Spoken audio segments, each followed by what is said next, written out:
thousands of families that walk into our communities every single day. We want to provide the best product to them possible and really change the lives of all the people that we can touch.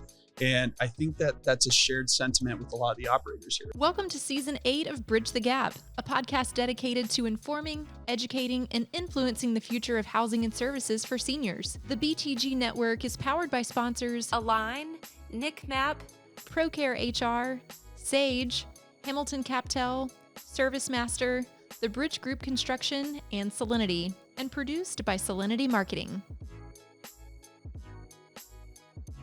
Bridge the Gap in 3, 2.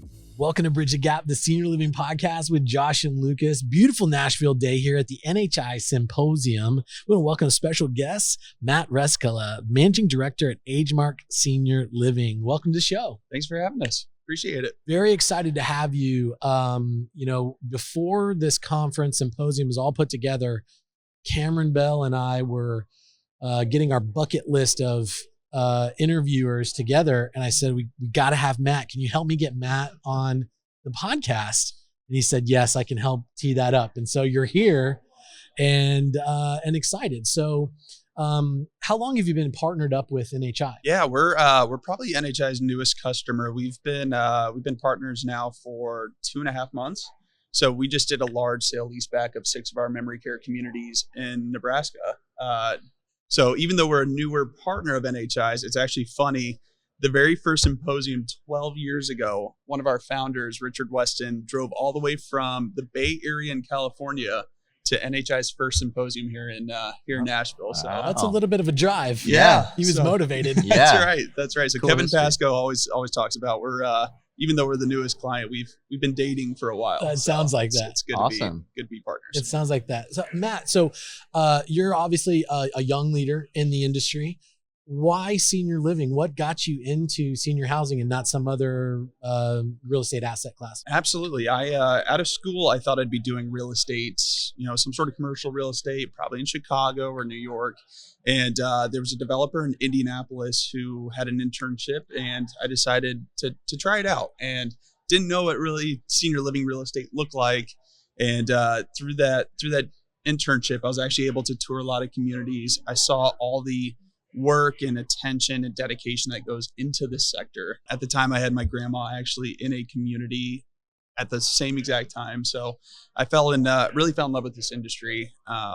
It's one that changes every single day. There's never a dull moment. It's no day is the exact same, but I found at a pretty young age, this was the industry I wanted to be in. Well, so tell us what is happening at Agemark. What are you spending the majority of your time on, and what's the future look like? Absolutely. So we are a 28 community senior living owner operator. We are in full growth mode.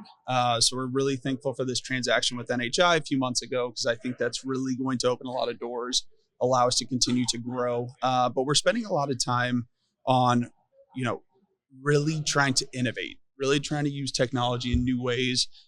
There's a lot of sophisticated operators in our space. There's a lot of sophisticated capital groups, just like NHI. So we really looked at the mirror and said, we really need to have the best in class systems and use AI in certain ways to really help our business. And, we spent a lot of time really going through every single system we have, all the millions of data points we have, and really trying to make informed decisions to help our the people at the community level, help us on the business development side, underwriting deals in a more educated manner. But we're really trying to use this new wave of technology right now to really help us from top to bottom in the organization. Well, it's such a complex business. You have the real estate side, right? And then you have your operations, but even the operations is just so diverse and all the different things. As you mentioned, you're doing something different every day. With all the technology changes that you're talking about and being innovative, are you finding that you're putting most of your emphasis more on this changing demographic of actual consumer that's going to be living, or are you more focused on staff related technology and solutions, or is it sort of equal? How would you describe that? It's equal, and I think they both complement each other really well. On the resident side, it's no secret that the consumer is changing, right? I think the real estate that was built 20, 30 years ago, it's not the same buyer today as it was then, right? So the consumers want a new product. So we're trying to think innovatively about our programming and ways to make the total product just a little bit better. But then on the staffing side, to your point, it's how can we make our staff's lives easier so that they can spend time with residents and really provide that top quality of care and programming and just total engagement in all of our communities. And we have a mix of asset types. We have freestanding memory cares all the way to almost 200 unit independent living, assisted living, and memory cares, right? So just trying to create different product types and different engagement to really just get that resident engagement as high as we can. Do you see, like, I know different operators have different strategies, even on big topics, which we won't dive in too deep on because of just our time that we have with you. Sure. But a lot of operators are positioning their tech and things and the collection of data and how they're using data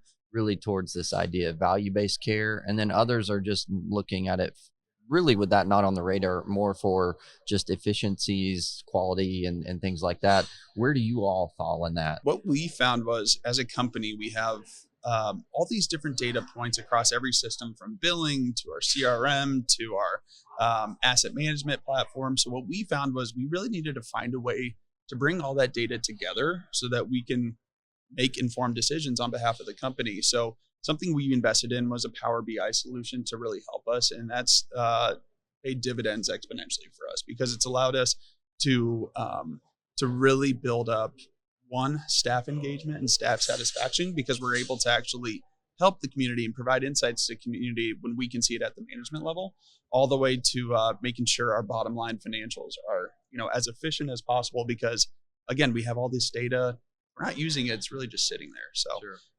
We're really trying to innovate in that aspect. So you're very busy. I think you're from Indy. Yep. You were in Chicago yesterday, right. Flew in for this. Who knows where you're going next. Right. But this kind of intense day and a half, what are some of the things that you're hoping to accomplish while you're here? I think the first one is really just trying to hear what our peers are doing in the space to tackle all the challenges that we know about, and all the changing dynamics, right? We talked about the consumer changing right now. So how are our peers viewing, how do we provide that right product to them?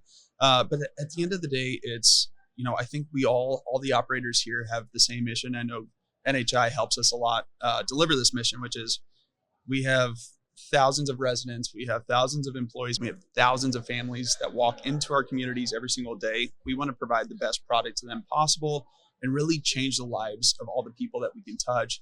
And I think that that's a shared sentiment with a lot of the operators here. So I really view that iron sharpens iron in that sense. So I think bouncing ideas off each other, learning what ways they're using innovative technology to help the company operate more effectively and efficiently, I think that's really, really the goal here. Yeah. So Lucas, I've heard you often talk about this because you came from another industry vertical years ago, fell in love with this because of that collaboration that you saw in our industry, where what could be considered competitors coming together and actually sharing their problems, their solutions, and helping each other out. And that's something you've loved for years. I've never seen anything like it. And for sure, I believe that no other industry is as collaborative as the senior living industry.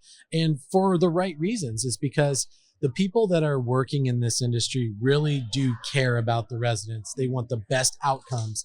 And I believe that that's the North Star of the majority of the people nationwide, globally, that work in caring for older adults. And I think that's really what makes them so collaborative. What do you think? Could not agree with you more. When you look at the other real estate sectors like multifamily, commercial, that emotional piece, and it's hard to put a finger on what that is, but that emotional piece doesn't exist in any other industry, right? So at the end of the day, back to our mission, we're trying to change lives. It's hard to do that in other sectors. And I think when you get in the same room as some of the other thought leaders in our industry, it's only going to help our industry grow. Exciting day ahead. Already an exciting day here in Nashville. as some of our listeners may hear the excitement in the background, we are right in the middle of everything here and a lot going on. So thank you for taking time for us out of your busy schedule today. Wishing you the best here at the NHI Symposium. Lucas, what an opportunity. Big opportunity. Last question to final round out our conversation here. Talk to those young leaders maybe coming out of college or grad school, and they're thinking, I really love real estate. Do I work for like a big CBRE or a JLL, or do I get on board with a smaller shop, or like where can I drive my passion? And maybe they've kind of heard about senior housing, but they don't realize that there's a whole nother side. You don't have to be a nurse. You don't have to be a frontline caregiver, even though we need those. But you can bring your accounting talents. You can bring your real estate talents, your asset management talent, your project management talents, all your talents. What would you say to that person? There's a few things. One, look at the demographics, right? This is going to continue to grow as an industry. But number two is we're in such a unique sector where it's, just the operations of our communities. There's so many department heads. There's so many nuances. There's so many market dynamics that are in your control, but usually out of your control. And back to what we were saying earlier, there's never a dull moment in this industry because of all those moving pieces. So whether you want to work in senior living long-term or short-term, it's always going to be a great experience that's going to help you exponentially in your career. Great words to end by. Thank you so much, Matt, and for your time today. We know you got a busy schedule. Great day. Thanks so much. Yeah, thanks, guys. Appreciate it. And to all of our listeners, you love this content, there's a lot more at btgvoice.com. Connect with us on LinkedIn. We want to hear your voice as well. And thanks for listening to another great episode of Bridge the Gap. Thanks for listening to Bridge the Gap podcast with Josh and Lucas. Connect with the BTG Network team and use your voice to influence the industry by connecting with us at btgvoice.com.